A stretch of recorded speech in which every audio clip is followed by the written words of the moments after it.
tous, bienvenue dans votre journal. On regarde l'actualité de ce 17 janvier. Les blouses blanches de Sanofi à nouveau dans la rue pour dire non au plan de restructuration de leur groupe. Direction ce soir, le site de Tournord où 12 postes sont menacés. 1000 agents recenseurs s'apprêtent à sonner chez vous. L'INSEE a donné le coup d'envoi aujourd'hui du recensement. Nous verrons quelles communes sont concernées dans nos deux départements. Et puis il semble indétrônable. Le TVB est aux portes des demi-finales depuis hier soir où ils se sont imposés face aux Ukrainiens de Kharkiv 3-0. On revient sur cette rencontre à la fin de ce journal. Bonsoir, attention à la vague de froid qui s'abat sur nos départements. On échappe de très près aux flocons de neige, mais cette nuit ça va geler. Vigilance accrue sur les pays de la Loire, les Charentes et les Deux-Sèvres. On fait le point avec notre prévisionniste Météo France. On a une perturbation qui arrive sur la France, qui va arriver demain matin, mais qui va s'essouffler. Et en fait, les fortes pluies ou quantités de neige que l'on avait plus ou moins prévues vont être beaucoup plus faibles. Donc on s'attend à quelques flocons de neige autour de la fin de la matinée, début d'après-midi. Et cette neige va vite se transformer en pluie, mais toujours sur des sols froids, donc avec un risque de verglas. Et l'heure est à la vigilance, opération d'envergure pour le Conseil général d'Indre-et-Loire. 24 heures sur 24, une quarantaine d'hommes et de femmes s'apprêtent à sécuriser les routes du département. On voit cela avec Agnès Michaud. 2700 tonnes, c'est la quantité moyenne de sel utilisée en un hiver par le département d'Indre-et-Loire. Une masse conséquente pour un budget qui l'est tout autant, environ 700 000 € hors charge de personnel. En termes de logistique, le Conseil général doit gérer entre la mi-novembre et la mi-mars 250 agents mobilisés 24 heures sur 24 pour cette mission. Et au dépôt de Joué-les-Tours, il s'active justement à remplir une saleuse qui sera prête à l'emploi si l'état des routes est jugé dangereux. 5 patrouilleurs parcourent le réseau départemental et décident le cas échéant de déclencher les interventions dès lors qu'un phénomène glissant est constaté sur les chaussées. Bien souvent, les interventions sont déclenchées la nuit vers 3 ou 4 heures du matin. C'est alors 1500 km de routes prioritaires qui sont traités, parmi lesquels les axes qui convergent vers l'agglomération tourangelle bien sûr, ou encore les routes empruntées par les transports scolaires. 17 saleuses parcourent le département pour déverser chacune leurs 6 mètres cubes de sel. L'efficacité du sel a ses limites. Donc il faut savoir que par température très basse, en deçà de moins 7 degrés, le sel n'est plus efficace. Voilà.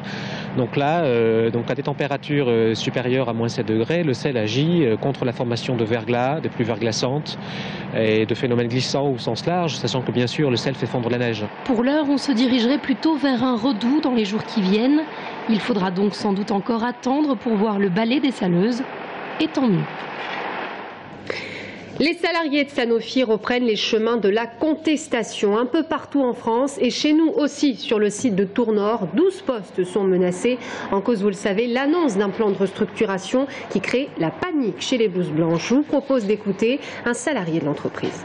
Ils nous disent que c'est sur du volontariat, mais si les gens ne sont pas volontaires, il n'y aura pas de disparition de poste, mais ils veulent quand même 900 personnes en moins sur toute la France. Donc nous, on n'y croit pas trop. Volontariat, c'est plutôt du volontariat forcé pour nous, en fait. Et il y a une autre chose, c'est que là, il y a les NAO, c'est les négociations annuelles obligatoires, qui sont sur le salaire et sur l'emploi. Et sur le salaire, la direction, dans sa grande beauté, nous a octroyé 0,8% d'augmentation ou 1% suivant les groupes niveaux du site, en fait. Attention, 1000 agents s'apprêtent à sonner chez vous. Opération recensement, elle commence aujourd'hui, elle est pilotée par l'INSEE. En région centre, 400 000 communes vont être passées au peigne fin et ce, durant 5 semaines. Voyons ensemble quelles sont les communes qui sont concernées dans nos deux départements avec Brian Bock. Depuis 2004, le recensement de la population s'effectue partiellement et tous les ans. Aujourd'hui, l'INSEE lance sa campagne de recensement 2013 dans nos départements, qui est donc concerné par le recensement. Pour les villes de plus de 10 000 habitants, seuls 8% de la population est recensée. En Indre-et-Loire, 8 villes sont concernées comme Tours, Amboise ou Saint-Pierre-des-Corps. Dans le Loir-et-Cher, il n'y en a que 3, Blois, Romorantin et Vendôme. En revanche, seul 1/5 des communes de moins de 10 000 habitants sont recensées, mais cette fois-ci intégralement. En Touraine, il y en a 52. Si vous habitez donc une de ces communes, vous aurez la visite d'un agent recenseur. Dans le Loir-et-Cher, c'est 68 communes de moins de 10 000 habitants qui sont recensées. C'est pour ça qu'il faut 5 ans pour faire un recensement, parce qu'au bout de 5 ans, toutes les communes de moins de 10 000 habitants ont été recensées de façon exhaustive, et les communes de plus de 10 000 habitants, à peu près 40% de la population, ce qui est un échantillon tout à fait représentatif et suffisant pour calculer une population légale. La campagne de recensement s'étalera sur 4 à 5 semaines. Rien qu'en Indre-et-Loire, 202 agents recenseurs sont à pied d'œuvre. Dans le Loir-et-Cher, ils sont 145. Et on passe à l'actualité sportive. Le TVB veut sa Coupe d'Europe et il va la chercher. Depuis hier soir, ils sont à la porte des demi-finales après avoir relevé le défi contre les Ukrainiens de Kharkiv. 3-0 à Gronon. Aujourd'hui, les hommes de Foussard ont confiance pour le match retour dans une semaine en Russie. On revient sur cette rencontre avec Romain Delville. La technicité, la vitesse et la finesse ont eu raison de la force. Dans le premier set, le Lokomotiv reste en gare. Le TVB s'impose facilement 25-15. Nos feintes, nos petits travails des balles ont bien fonctionné quand on était enfermés. Ils ont eu du mal et ils ont été un peu aussi énervés par le fait que des joueurs comme Manu arrivent à tout faire et ils n'arrivent pas à les prendre. Et je pense qu'ils pensaient que parce qu'on n'est pas très grand au compte, que ça allait être facile pour marquer les points. Et finalement, c'est pas aussi facile que ça. Dans la deuxième manche, le Lokomotiv trouve son rythme. Enfin, le croit-il? Les coups de sape sur les services de Tiutlin font mal, mais ne tuent pas les espoirs tourangeaux, même à 17-20. De feintes et de roulettes, le TVB construit sa victoire collectivement à 26-24. Je suis très content de l'appréciation ce soir, mais très content aussi de l'esprit d'équipe. Pas justement ce soir, ça fait déjà un bon moment que ça se sent. Et ça, il faut qu'on garde, ouais. Dans le troisième, les Ukrainiens montrent des signes de doute, réception hasardeuse, passe limite. C'est là que le TVB a gagné, a découragé son adversaire. Le Lokomotiv déraille à 16-13, score final 25-23. On savait que c'était une équipe très physique, donc on a plutôt joué sur notre qualité technique. Donc on a fait un match très sérieux. On a bien rempli le plan de jeu. Donc voilà, tout s'est bien passé ce soir. Pour passer en demi, il faut rééditer la même performance mercredi prochain en Ukraine, sous peine de jouer le 7 en or. Alors gare au Lokomotiv à domicile, qui n'aura bien sûr qu'une idée en tête, renverser la vapeur. Et puis en Coupe de France, le TVB connaît son adversaire en quart de finale. Ils se déplaceront à Rennes le 29 janvier. En football, demain soir, le Tour FC devra être bon. Il reçoit le Dijon Football Côte d'Or au stade de la Vallée du Cher. 21e journée du championnat de Ligue 2. Les footballeurs tourangeaux qui ne sont qu'à 2 points, je vous le rappelle, du premier relégable. On écoute leur entraîneur Bernard Blacard. On traverse une période plus difficile. On n'a pris que 2 points sur les 5 derniers matchs.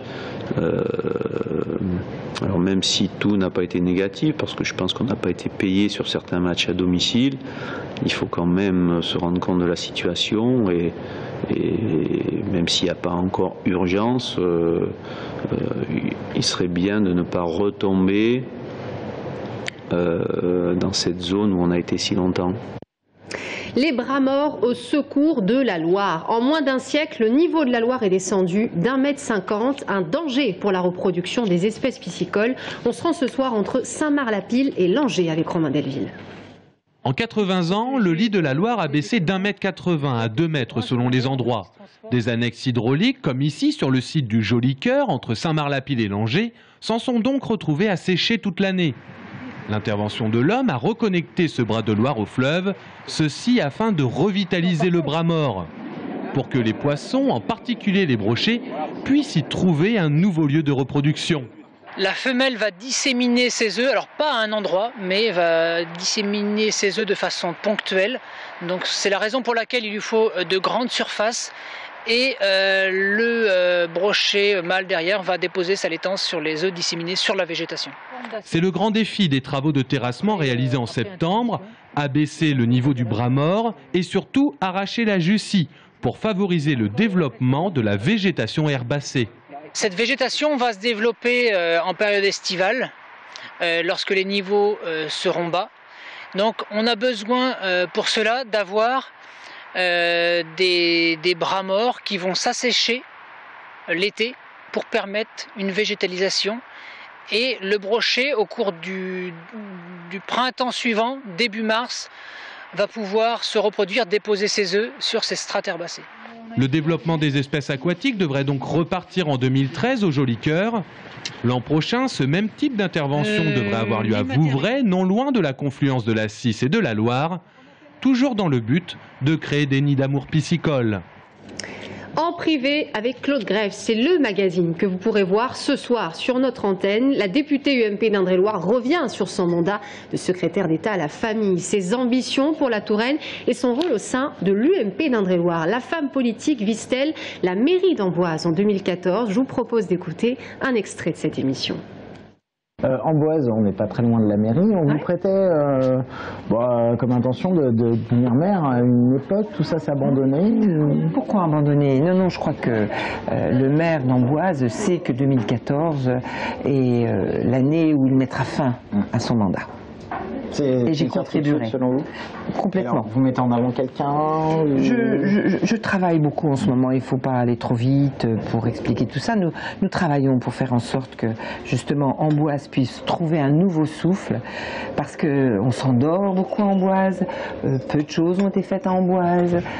Si le conseil général n'avait pas été là, il n'y aurait rien de fait, et puis surtout la communauté de communes qui fait l'essentiel d'ici. On ne voit même pas le maire aux manifestations officielles. Non, oui, je crois que Amboise s'endort parce que le maire s'endort, quoi. En privé avec Claude Greff, c'est donc ce soir à 19h15 et à 20h15 sur TV Tour Val-de-Loire, et puis une rediffusion demain à 11h45. Voilà, c'est la fin de cette édition. Merci à vous tous de nous avoir suivis. Dans un instant, on parle de Tours, cité de la gastronomie, avec Jean-Marie Panazol, chef de projet. À tout de suite.